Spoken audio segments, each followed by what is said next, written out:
Hey everyone, welcome to Shop Talk. This is Jason's chainsaw after putting the module into it. I did find a couple other things on it I fixed. The carburetor diaphragms, it had set so long, the diaphragms were stiff. You can actually hear them crinkle. And the little metering screen was plugged up tight. You can see the dirt and debris in that. And changed out the filter. I'll fire it up and let you listen to it now.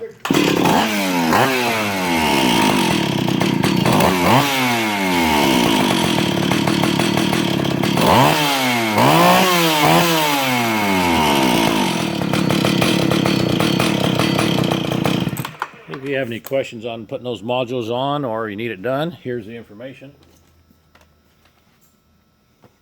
Jason, you're ready to go.